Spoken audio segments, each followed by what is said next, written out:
Së pari si që dini që nga 15 prilli ka pasur përpjekje të vazhdueshme për të konstituar Kuvendin e Republikës së Kosovës. Pra në njërin anë ka qenë përpjekja e lëvizjes vetëvendosje dhe partnerëve, gjithsesi deputetëve që përfaqësojnë komunitetin joshumicë në Republikën e Kosovës, dhe në anën tjetër me mungesën e vullnetit të partive opozitare që të kontribuojnë në konstituimin e Kuvendit të Republikës së Kosovës.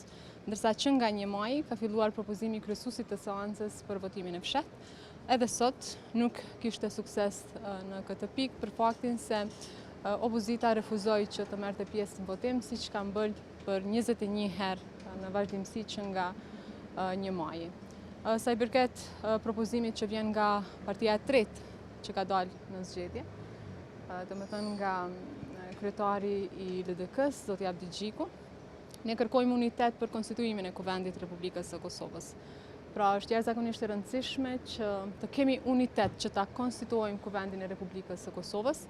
Qytetarët e Republikës së Kosovës e kanë thënë fjalën e tyre në zgjedhjet e 9 shkurtit.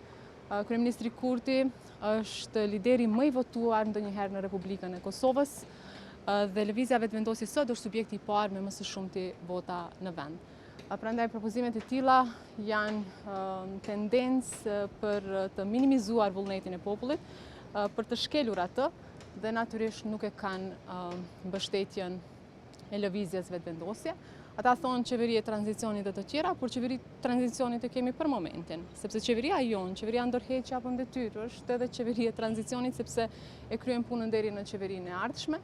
Prandaj le ti braktisin këto qëndrime të cilat janë kundër vullnetit popullit dhe tentojnë që ta minimizojnë siç thash vullnetin e popullit dhe le të kthehemi të unifikuar për ta konstituar Kuvendin e Republikës së Kosovës. Lëvizje vetëvendosje përveç votimit të fshehtë edhe juve si kryekuvendare?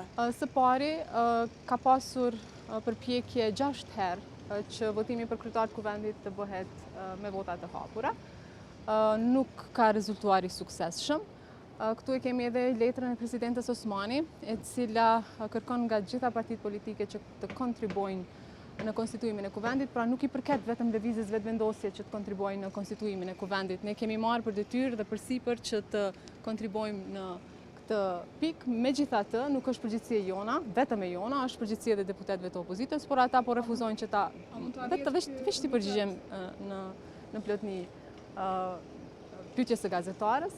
Prandaj në këtë drejtim gjithçka që është varë nga lëvizja vetëvendosje ne e kemi adresuar, por në anën tjetër nuk ka vullnet politik që të vazhdojmë. Ndërsa votimi i mbyllur ka ardhur pas 6 dështimeve, domethënë me votim të hapur, sepse duhet shihen të gjitha mënyrat për të konstituar Kuvendin, njësoj siç ka thënë edhe gjykimi i gjykatës kushtetuese që mund të bëhet me votim të hapur, të fshehtë e kështu me radhë. Uniteta mund të arrihet në një emër tjetër, meqense ata po thonë se Alvina Azhiu nuk është unifikuesja. Nëse dikush tjetër është, jeni ju të gatshme që t'ia lini vendin dikujt tjetër, qoftë të vetëvendosjes? Jemi përgjigjur disa herë sa i përket kësaj, të drejtën për të propozuar kryetarin e Kuvendit e ka lëvizja vetëvendosje si subjekti i parë me më së shumti vota në zgjedhje.